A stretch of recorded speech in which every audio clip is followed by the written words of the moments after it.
Hey everybody, it's Riley. And it's Kiara. Just want to pop in for a quick second to say we see everything that's going on in the world. Take a quick second to check out the links in our description to help out those that are in need and enjoy the show.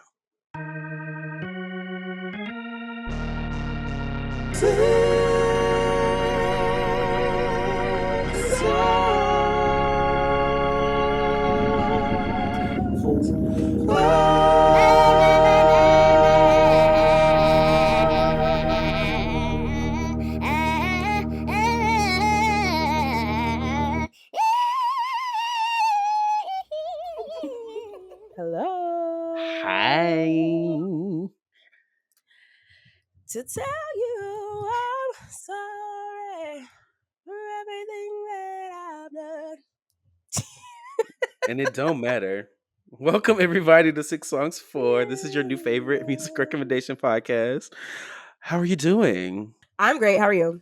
New house. I just got Oh that yeah, new this new apartment. location change. I'm With that gonna hit location the change came road. an entire change in my body. I feel like I have aged maybe Oh, 3 years in the past couple of weeks.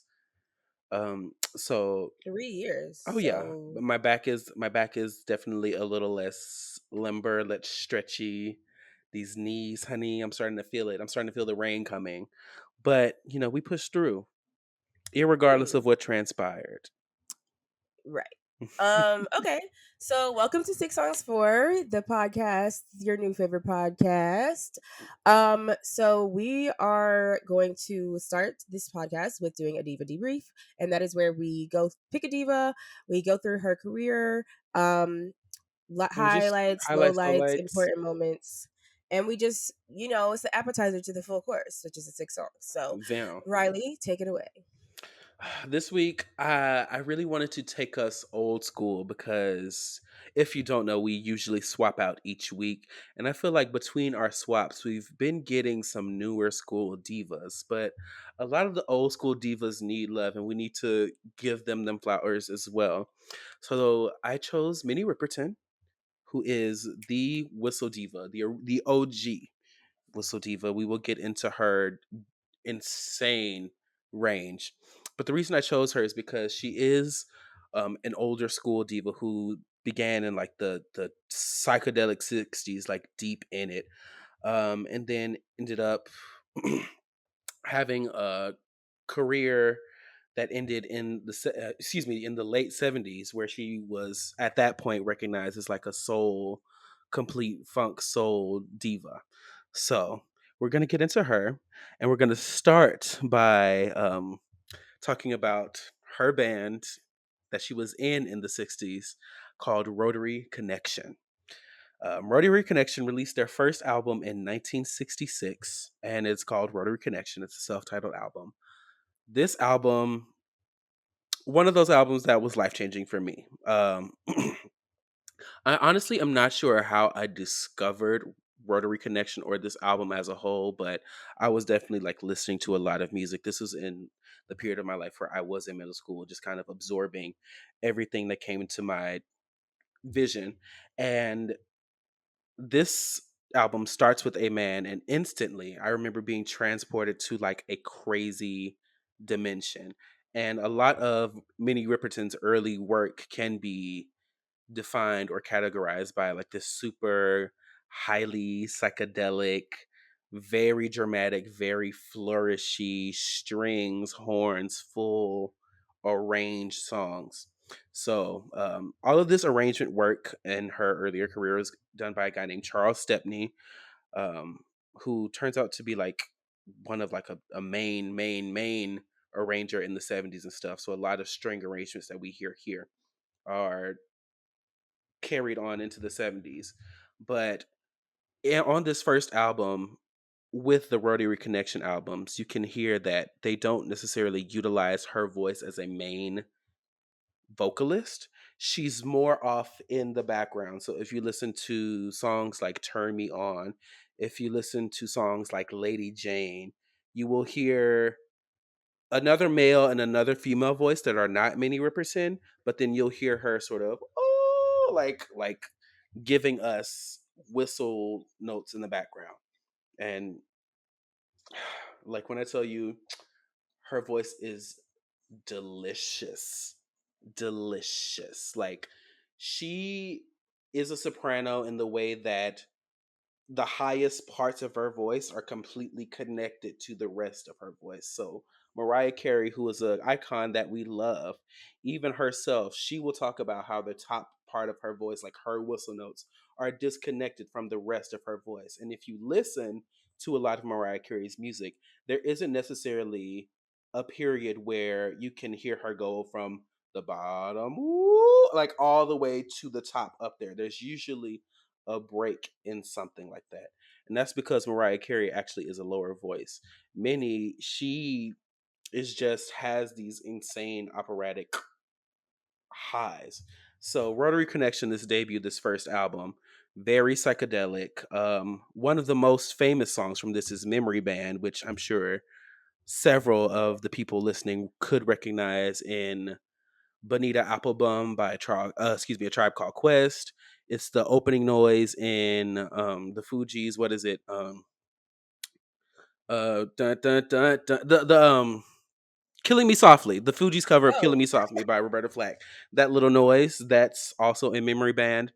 Very iconic album. Did you have any initial thoughts or any outstanding thoughts listening to this album? Did you get around to listening to it? I forgot. I did not do it. I'm so Slay. sorry. Slay. No. Um, In I terms got of too many though. You said you got through many. Okay, word. In terms of Rotary Connection albums, this one is definitely the most consistent. It's widely considered their best, and it has a lot of highlights. Amen is one of my favorites. Lady Jane, and then Didn't Want to Have to Do It, I believe, are my three favorites. Excellent album, but it's like super, super, super psychedelic 60s. They released a Christmas album called Peace in 1967. We get a little bit more of Minnie singing here than before, but it's a Christmas album.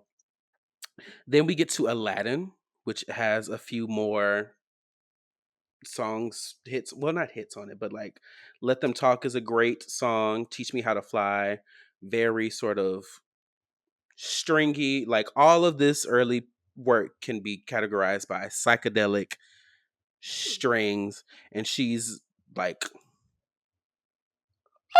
like that's like her like her T is like those upper notes. I love all of their album covers, especially this Christmas one. The That's so Christmas funny. the Christmas album cover with Santa smoking a pipe is very iconic. Very iconic.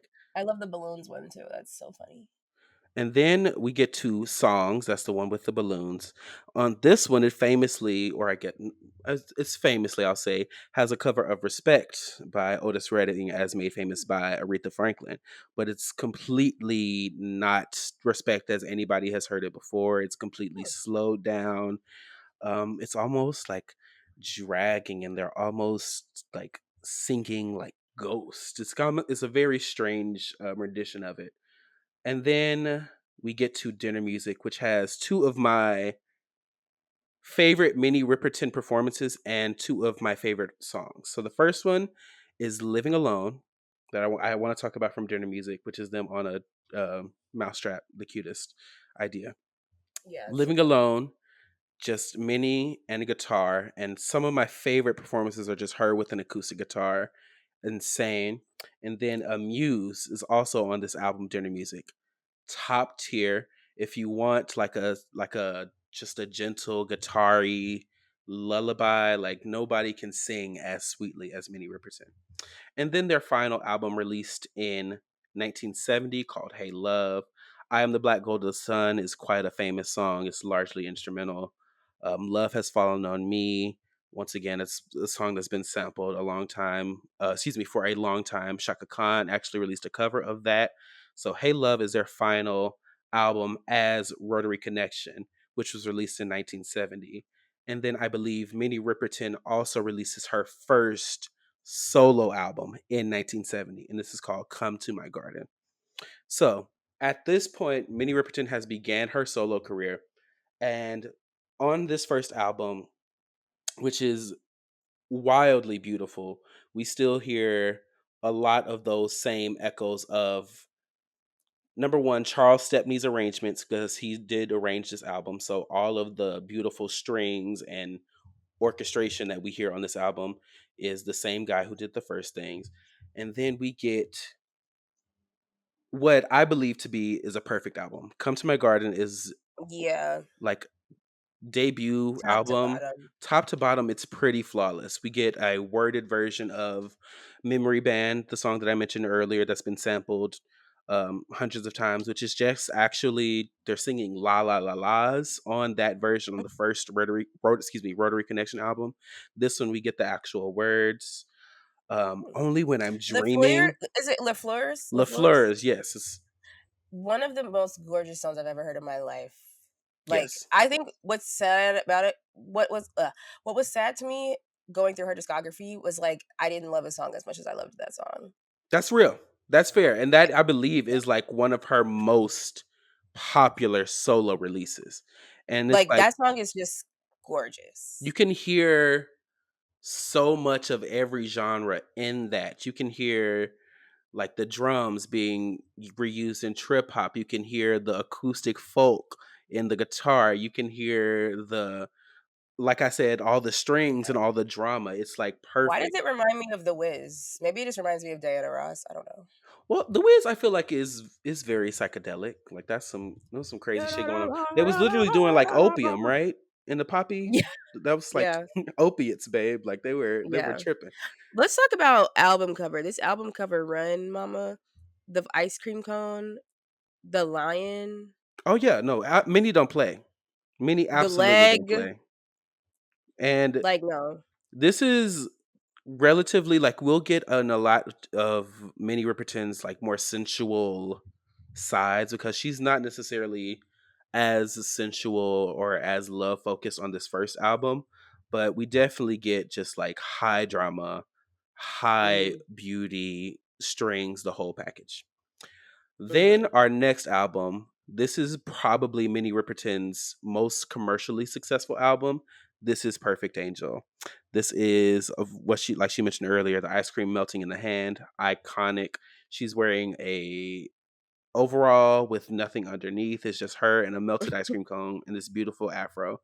And then we suddenly get like not necessarily a full right turn, but we take like a hard left into just like kind of funkier, earthier sounds. We're no longer as much string. We're no longer psychedelic. Stevie Wonder produced this album, so we get much Oh. more into like a grounded space. And of course, we get the iconic, the everlasting Loving You, which Oh, yeah. is of course like a worldwide song. Like when you think of whistle tones in a song, it's probably if it's not a Mariah Carey song, it's more than likely this one. So Yeah. like I believe I just remembered this, so I didn't fact check it, but one of my friends told me that, the reason why Mariah realized she could do whistle tones because she was singing Minnie Riperton songs. I'm screaming. That And I was is like, "Well, yeah." that's real. That's real. In my knowledge, and of course I consider myself to have a large musical knowledge, but of course there isn't an example I can think of where we get a female vocalist in mainstream. I guess would this be considered pop at the time? I'm not sure, but in like mainstream music that can sing like these insanely operatic, like high, like above the staff notes. It's wild. But then Yeah. it's also we on this album is the first where we get a lot more of her normal voice. So she's not necessarily utilizing the highest part of her voice all the time. We get a sweet, like a burning, funky track opening with Reasons. Perfect Angel is the title song. Gorgeous Stevie Wonder, like, everything that Stevie Wonder does, it just breathes life and Mhm. so much sonic detail. But 1974 Perfect Angel, we get a lot less of the string arrangements and we get a lot more just pure funk. How do you feel about this one versus the debut? The first one. Yes. I I don't know. I really liked both of them. I It was crazy because it was like I was listening to each one and each album, I mean, Hmm. and I was like, I love this one. Okay, I love this one. Okay. So it was hard for me to like even come up with notes because I was like, well, girl, she did the damn thing. Yeah, So she's late. to answer your question, I would honestly say I might prefer the first one. I That's fair. really, really, really loved it. I don't know. It Generally, I which believe kind of that makes critics consider her first album to be her best, but I also believe that it's a part of that is because how musically dense it is and how much it already sounded like everything that she had released prior to that. right. So it's not too much of a departure. Yeah. But it really sets the scene, like the soundscape of being in a garden. Like, and I always want to be in a garden. So, Come on now. and I don't really like ice cream that much. So maybe that's why. Word. Also, I can imagine like the sensation of this ice cream. You're probably in a hot ass room, cameras Yeah. flashing, and there's just ice cream on your hand. Like, And she looks radiant. yeah, she looks like she's the happiest that she's ever been. Maya looks so much like her. It's insane. Yes. For Maya those who Rudolph. don't know, Minnie Riperton is Maya Rudolph's Rudolph's. mother, and I believe, speaking of Maya Rudolph, I have to talk about how in this song and a song on the next album, I believe several songs, she actually mentions Maya by name. Like you can hear her singing Maya, Oh. Maya, Maya, Maya in Loving You. And there are several Does she songs. only have one child? I believe she has two. I believe there's also Let me a look. son, if I'm not mistaken. I always assumed that she was the only child. Kids. Oh yeah, Maya and Mark. Yes, okay, word. So there's another Never sibling. seen this man in my life. That's honestly how if my mama was famous, y'all wouldn't know what I looked like anyway. That's I'm he slayed that. hollering. He's an audio engineer. Why can't I find a picture of him? There we go. Oh, I mean, he looks like her too, child. Word, them strong genes. I'm sure we'll put a picture. So then we move on to Adventures in Paradise. This is not produced by Stevie Wonder. So a lot of people at this point, I believe they sort of they had kind of fallen off the Minnie Riperton train. She never was as popular than she was in the late 60s and early 70s. But because Stevie Wonder's not on this album, it does not mean that it's in any way, shape, or form has less good songs. Hmm. As a matter of fact, we get way more sexy on this album. We get way more like late night dim the lights, like super, super sexy. Inside My Love, one of the this is Would You Mind by Janet Jackson before Would You Mind by Janet Jackson. She's literally saying, will you come inside me? Like that's like this is the most elegant song about cream pies I've ever heard in my life. Like this is beautiful. Like it's insane how in the olden days you would just have these really insanely raunchy songs, but you just Yeah. if you wash it with the right arrangement, then it becomes beautiful. Like I feel like if this song were to be presented in a different way with a different singer, it would feel inappropriate and crass because like lyrically she's really talking her shit. Like she's asking for a cream pie. So it's like, whoa. Mhm. Some other favorites on this album, Minnie's Lament. Oh god, like this song, gorgeous. We get more of that super operatic high notes that she's known for. And then Alone in Brewster Bay is another one of my favorites. Just guitar and her voice down. Like you cannot beat that. I did listen to all of the albums. Well, I listened to one through. I didn't listen to many because I thought that was the one that she. Oh no, that was the last one. Why did I think Stay in Love was the last one? LOL. Anyway, so I guess I didn't listen to that one. But I really liked it, but it was hard for me to like take notes because I was doing it while I was doing stuff. But I liked all of it. And I will definitely like go back and listen to all of it because I actually really I actually really genuinely liked it. But I think I only got to listen to each album like once. So That's fair. yeah. That's fair. This is for everybody else to discover, so we're all discovering together. But But she's the girl. she has like a consistency that is to die for. Like you really can't turn on a Benny Riperton album and be disappointed. So then we move on to Stay in Love. We get less, in my opinion, we get less sensual. We're still talking about sex for a lot of a lot of the time, but the sound of this album feels more open. It feels more funky to me. Young, Willing, and Able is a great song. And then of course the title song, Say in Love. Like she does sensuality and softness so well. Um, Although I will say, I do, in terms of albums, I do think that the last few were stronger as a whole, Hmm. or just had stronger songs. Once again, there's really nothing to complain about here at all. Like vocally, she's still on. But Say in Love, this album is when she discovered that she had cancer, which would unfortunately be the cause of her passing in 1979. But even still, with her sickness, her voice is still just as clear as it ever had been. So I did read that she was. I did read her like wiki, but she was very adamant about staying performing. oh yeah, so like, and she during this time she was also working with the American Cancer Society. Like she's doing all of these things, and then we get her final album that was released in her lifetime, which is Minnie, the self-titled album in 1978. And then this is when we get maybe the last truly iconic Minnie Riperton song, which is Memory Lane. Which listening to it now honestly kind of almost it always gives me chills because you can listening to this from the perspective of a woman who has a family who is like terminally sick, looking back on her life and saying that I don't want to go, it's almost like too much. But once Hmm. again, there's something about this time period where you have these super emotionally powerful and what's the word I'm looking for, potent, these insanely like potent songs. It never feels like it's too much. It never feels overbearing. It's just so perfect. And then I feel like honestly this final album that was released in her lifetime is a much more fun affair as opposed to the sort of sexy vibes that we got on the last two Are you talking albums. about Love Lives Forever? I'm talking about Minnie. The Oh, Minnie. This is 1979.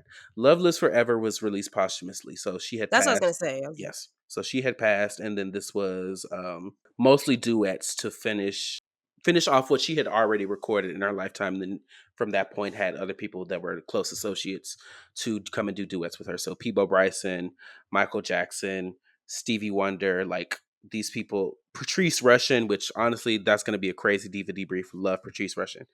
Um, but it just goes to show you how well respected she was, and her craft and her gift is insane. And like I said, vocally, extremely underrated, like a true soprano in the truest sense of the word. Like she's in her own lane. she's in Like her own lane. And like I said, this is me. I want to make it clear that this distinction is because she actually has like a naturally high and soft and sweet voice. A lot of other singers that we know that do whistle techniques actually have deeper voices, but can hmm just unlock that by going past like it's like a different, completely different technique. So like Shantae Moore, like Mariah, like Ariana Grande. yes, like Ariana Grande. Those ladies don't have the siren effect that she does. So like even being able to hear this, it still feels fresh and it still feels foreign because there's not really another an example of a voice that has done anything like this. So Minnie Riperton, you are our first old school diva. I love you. I have loved your music forever. Clearly every hip hop producer, every like dance music producer, like she has been sampled through and through. So as anybody who's listening gets into Minnie Riperton, even if you don't know some of these songs, I'm certain there will be a point where you're like, oh my gosh, I recognize this melody. I recognize this. So Minnie Riperton, we speak your name. Diva, we love you. And check her out if you haven't already. Period. Okay, that was amazing. Now we're gonna move on to the next segment called Six Songs for, where we give you 6 songs for a situation, and today's situation is 6 songs for cuffing season. Do you want me to go first? Sure. Okay, so this time, y'all, I had an easy time picking songs. I picked too many songs. It was Riley who had trouble, so I did you have never trouble this know. one, but You never also I know. believe that love is dead, and you know, Oh yeah, I guess we should talk about like I guess we'll talk about the songs. But so my first song is "Someone to Call Your Lover" by Janet Jackson. Or "Call My Lover," excuse me. Mhm. Um, because duh, like first of all, Perfect. maybe we'll meet at a bar. He'll drive a She'll funky drive a car. funky car. My favorite part of the entire song is the fact she says funky. Mhm. He'll drive a funky Like, car. there's something about the car. It's funky. It's funky. I Like love not it. a nice car, a funky A car. Like I funky live for car. that. Um This song just sounds like frolicking through the fields. Like, yeah. But also it's very real. Like I feel this every single day of my life cuz I'm like maybe we'll meet here. Maybe every time I go anywhere I'm like is he here? Are they here? Is if she you stay here? ready, you Like ain't got to get ready. exactly. So this song came back and I've just been hearing it everywhere and I was like it's perfect and so I feel like this song is like how I'm feeling right now for cuffing season. Um but in general if I get someone to date then I'll feel differently. I'm screaming. That's real. And I also, love this song. I get it. This is a great song because we Also know the we know how I feel about sample Janet Jackson. Oh yeah. my gosh, yeah, the Ventura Highway from America. I believe the band is America. I'm not Yeah. from. Um, She had never heard it too. And when they asked her about it, like when it happened, she still hadn't heard it. Like she didn't care. I thought it was she so freaked it. funny. Like, why would she? Why would she Yes. have cared? No shade. That's the producer's job. Well, yeah, that's the producer's Yeah. job. But no, I thought that was funny. But no, I love this song. It's very, yeah, it's very like I think it can be used for a bunch of different seasons, but like it definitely applies. I mean, it literally applies to this one. But sonically, I think I could hear it being played on the beach. I can hear it being played at a cookout. I can hear it being played just like at a picnic. Like it's very versatile in that way. But I wanted to use it for this because Autumn I felt leaves like, falling down. You're on a romantic walk and with your bae holding a sweater, and it's yeah, like someone to come and yeah. it's just yeah.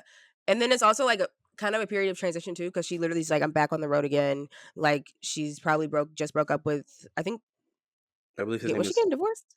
She was divorced at this point. I think yeah. So I think this is post divorce. So she's talking about like you know what I'm saying. Like there's a Mhm. lot of deeper lore that goes into I it. think this is post first Um, husband, pre Jermaine Dupri. That's what I was thinking. I was like, I can't figure out I didn't remember who she was with. Well, clearly no one when she wrote this, but I'm screaming. anyways, She was with the guy um who's holding her breasts in the photo. Like his name is, I think, Renee. But no, I think they broke up because that's why she no, said I they need were someone to broke call up. my But I'm lover. saying that's who she was with prior. That was her Oh, first right. husband. Got it. Yeah, Yeah. yeah. He was just like a rich man. Okay. So that's my first song. Slay. It's funny because my first song also has like acoustic, well, not acoustic guitar, well, acoustic guitar vibes for sure. It's not necessarily a sample of anything, but I've mentioned it earlier on this podcast. I think it's the greatest love song to ever exist, or one of, and the song is "Prototype" by Outkast. I bet you were the one. It's okay, Yeah. like for me to be a young kid and just like first of all just being attracted to Outkast, sort of off the beaten path, sort of a psychedelic, I'll say, sort of style, and then for them to come out of nowhere with just this crazy, like, Andre 3000 is just singing the whole way through, and this song is not only stunningly beautiful, but I also think it perfectly captures the sort of nervous, funny, jokey, awkward energy of like a first encounter of a first love. He's like, I hope that you're the one, but if not, you know what I'm saying? I feel You'll like be the prototype. let's catch a matinee. Like that's I feel like it's so cute, and I feel like the Mm, earnest nature of the song only helps how impactful it is. Like it's so cute, and I feel like it's the perfect like puppy love song, which is I imagine to be the beginning of 100%. Yeah. cuffing season where you're with your potential bae and you're like, well, girl, listen, we could make this thing shake, and it might not shake all the way, but we gonna try. And Right. I think that's beautiful. It is And beautiful. I Yeah. can't get enough of Andre 3000 singing. I love when he sings. So I know. this was a I perfect feel choice like for me. this is a great choice. This is a great choice. I love this song. Also, I think the lyrics of just like I think I'm in love again versus being like I know I'm in love again is very cuffing It's season so when like real. yeah, where it's like, you're just locking down with someone hoping that it works out because I feel like cuffing season is specifically for new couples. Exactly. You know what I'm saying? Like you can't have a cuffing season if you're a no couple, obviously. Yeah. So it's like I think it's perfect for that kind of like unsure thing, but like doing it for the experience and doing it for like the yeah, I guess the lesson or like whatever. Okay. Cute. Yeah. So this is my puppy love song, and then we'll get into the evolution. Okay, Slay. Me too. Okay, so my second song is A New Kind of Love by Fruit Fruit. So Ooh, you know the song, right? I do. Okay, I assumed, yeah. Uh, first of The all, Imogen Heap diva debrief. baby, Girl, don't even. don't even. So, anyways, if you don't know, Frou Frou is basically the duo that Imogen Heap has with the other guy. What's his name? I think his name is literally Guy Sebastian. I think his name is Guy, No, which is funny. You said the other guy. LOL. I think it's Guy Okay, something. no shade because I didn't even think about that to look him up. She's the only one singing, so. But I believe he was the primary like producer of the first album. I think Frou Frou only formerly has one Oh yeah, album. Guy Sigsworth. That guy something, yeah. Slay. Anyways, but the reason I picked this song is because quite literally, like even though this song was like an unreleased song that they just like released a few years ago, she was so real because this new love bitch is so ghetto. She said a new kind of love genetically altered very like somebody went in and took all the romance away. It's I have funny. been preaching to the heavens that They CRISPRed the romance love. literally like the romance is dead. Like I think romance is dead. I don't necessarily think love is dead, but I think romance and like that like old school like being head over heels about somebody, like I don't see that often anymore. Like the girls, I was just saying this to AJ. I was like, I don't know what happened to people where they're afraid of commitment, but like it's just a commitment, you guys. Like you will be fine. Like I don't understand It's just like a this commitment. and if you okay, I'm going to say something. Say it. And if you have been in a situationship, just know I mean this with love, okay? I genuinely do. But I don't personally understand how anyone can be in a situationship for more than 2 months. Cuz like what do you mean you don't know what you are? Like if you're doing all of the things that a boyfriend slash girlfriend or slash partner whatever are doing, we're dating. Like I don't give a fuck if there's not a fucking title. Like it's so weird to me that like men will get weird when they're like when you're like that's my boyfriend. It's like, "Well, sweetie, you not dating nobody else." That's what gets me is when they're not dating anyone else. They just don't want to commit because they're scared. Scared of what? What do you think is going to happen if you say boyfriend? The Beetlejuice is going to come out and fucking take you to the underworld? Like what's That's going on? crazy. Like I don't get it.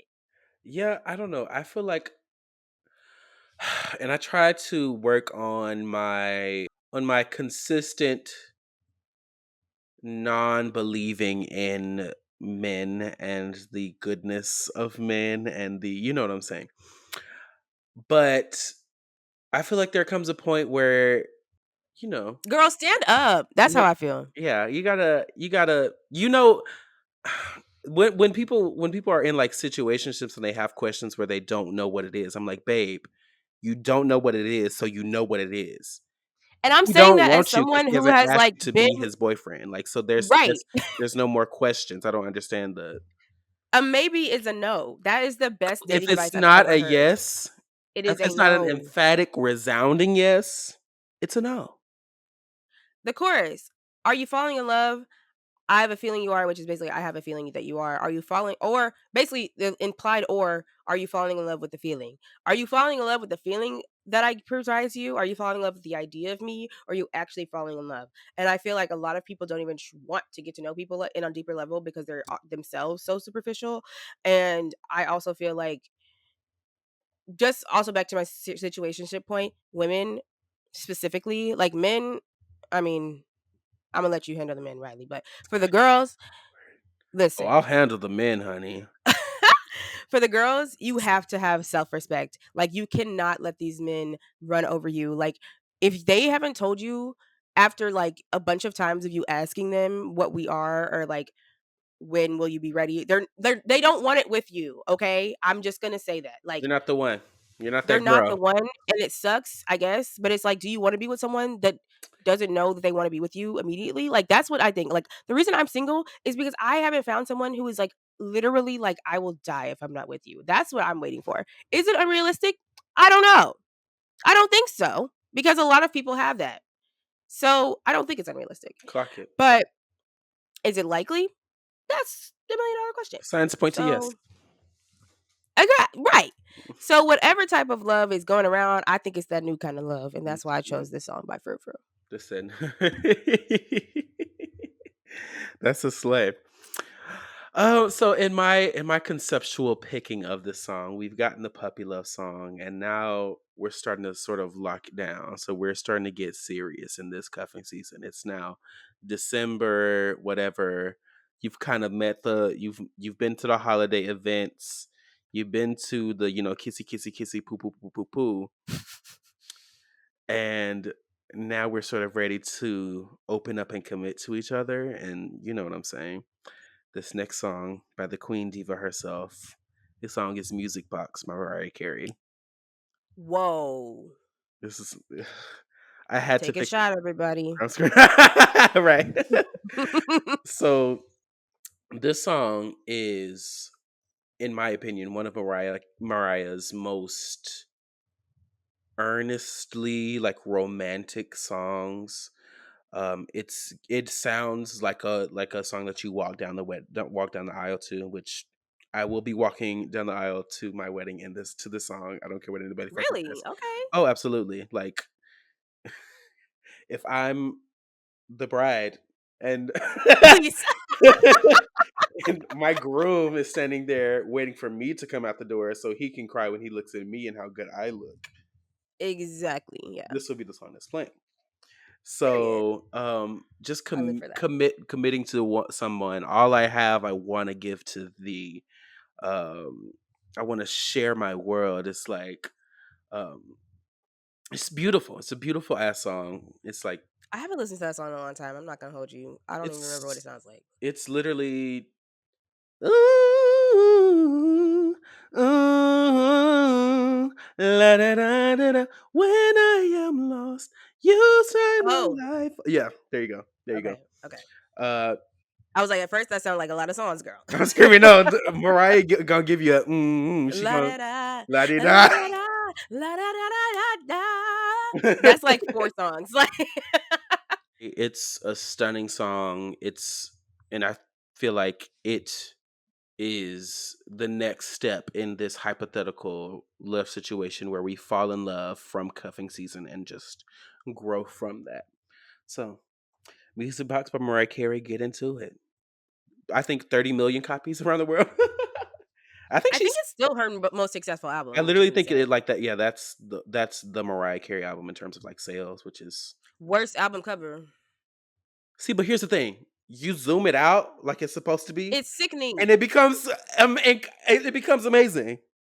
Like I the 25th anniversary or whatever the fuck Yeah, the re-release, was was amazing, but stunning. girl, The hair, like Tommy Mottola, you will pay for your crimes. you will burn in hell. You will see hell, and you will not get out. Anyway, Anyway, moving on. Justice for the Music Box cover. yeah, fuck Tommy Mottola. Um, Tommy Mottola is the devil. I do like that she in her book she was like, he thought those songs were about him. Down My because God, because she's fully married, y'all. Like the first 7 years of her career, well, post the first album, like she's married. So, yes, and them songs were not about Tommy. Like not at she was all. She was no, literally Dream Lover, come rescue me. She was take begging to me be. up, take me down. She wanted to be rescued. She was like, I need somebody to come and take me away. And he was That's my like, girl. yeah. Anyway, But and number one, right.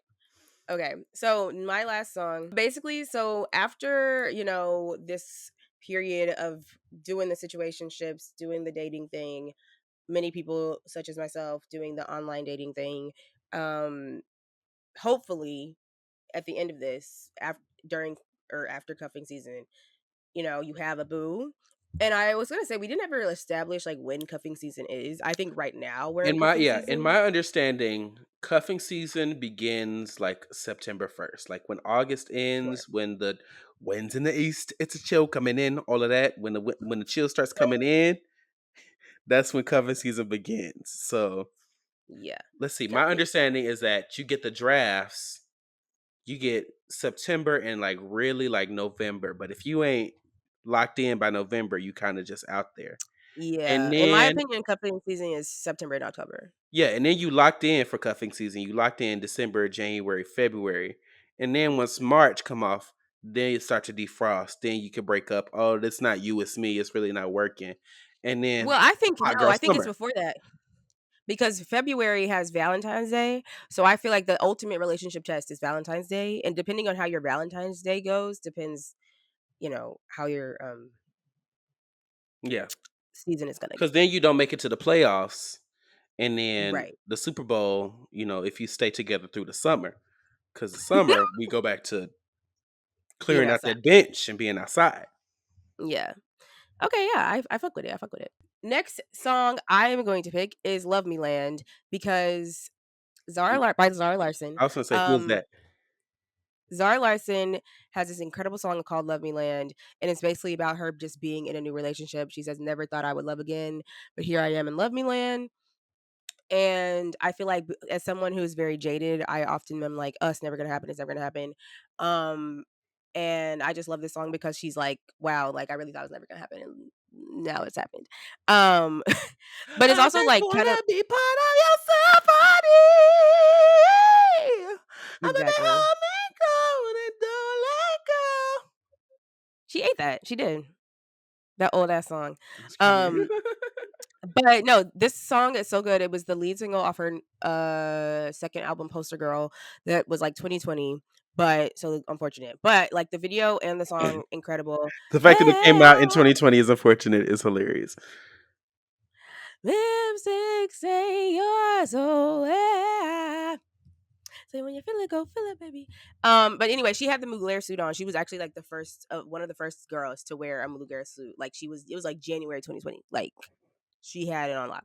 Love Zari Larson. We'll have to do a Diva DB for her one day. It'd be very quick. But That's I true. love her down. Like that's one of my girls on my roster. Like I live for Zari Larson. So no slander over here. I've never really But gotten yeah, into her, so we'll have to see. I would just implore you, like after this, just listen to Love Me Land, and then if you like that, I'll tell you where to go. Cause yeah. Yeah, Um, like Florence, I reserve the right to not like it. So no, I think this is way more palatable than Florence and the okay, slay. Machine. Florence and the Machine, I guess, was like a ambitious goal. But Zara Larson makes very digestible and very good pop music, I think. Shake it out, peeled my wig back. So she got a couple. Okay, sure. But yeah, so Love Me Land by Zara Larson. Word. So my final song in the final stages of our relationship birthed in cuffing season or whatever my concept is. At this point, we're old, we're raggedy together, we're in love, we're locked in, and we ain't going nowhere. And the most we're in love as we're locked in song is The Point of It All by Anthony Hamilton. This is like a sort of a not necessarily a deep cut, but this is like very 27-piece music, very much I'm in the car with my big shades on, like, hey, we don't need the word. Da, da, da. And it's just like a very cute song about just being in a committed relationship. And if like the point of all the reason that I'm doing all this shit is because I love you. So you know what? That's all that really matter. And I think that that Is is a that the one? beautiful. You're cool and I'm cool. I think that's a different song. The point of it all is I love you. Yeah. What's how's the verse go? I can't stay away from you too long. No, I Even don't know if this I one. do. Yeah, no, he's like that. Anthony Hamilton has this crazy rasp that's like it just sounds like cornbread and like brown Right. beans. Like it just is like Anthony Hamilton has a delicious voice, and it's one of the most romantic songs in like a we've been together sort of way that I can think of. I So am excited to listen to it. I'm screaming. And you can listen to them too if you click the description and click on the links for You sure Spotify and Apple can. Music. Because we want to know what you think about them. We want to know what songs you would pick. We want to know um how you felt about this episode. How you feel about Minnie Riperton. We want to know it all. So comment below. All right. And if Let's you're run on through our Spotify, songs. you can comment on Spotify. Okay, yeah. First song was "Someone to Call My Lover" by Janet Jackson. My first song is Prototype by Outkast. My next song was "A New Kind of Love" by Frou Frou. My second song is Music Box by Mariah Carey. The next song was "Love Me Land" by Zara Larsson. And then my final song is The Point of It All by Anthony Hamilton. Links in the And description. Let us know what you would yes. add to this playlist. So the next segment is called Questions for Queers, but we don't have a question this week. So we're going to use this time to chastise you and tell you to send us a question. Please. Damn, that was a short chastising. I didn't really have anything else to say. I'm screaming. Let me I just want see if I can get more into character. Now listen. I'm not mad. I'm just disappointed. We know that you made it all the way to this part of the episode. You know we have a question every week, y'all. You know Come we on. have a question every week, Diva. What are the questions? Music questions. I mean, they could also just be life questions. It could just be a question that you want to hear us answer, react to, whatever. I was gonna try and think of a question, but honestly, I have to go and I don't feel like it. That's y'all's job. Please send the questions to 6songs4@gmail.com, or you can DM us. Anything, any way you can figure out, messenger pigeon, I don't know. All right. But thank you so much for listening. This was kind of a shorter episode. Like I said, I have things to do. So sorry. Hey, shit. Let's do it. Fuck it. All Short right, love you episodes in this guys. bitch. Woo! Next one will be normal, but okay, guys, love you. Mwah, mwah, mwah, mwah, mwah. Songs for Songs for Songs for Songs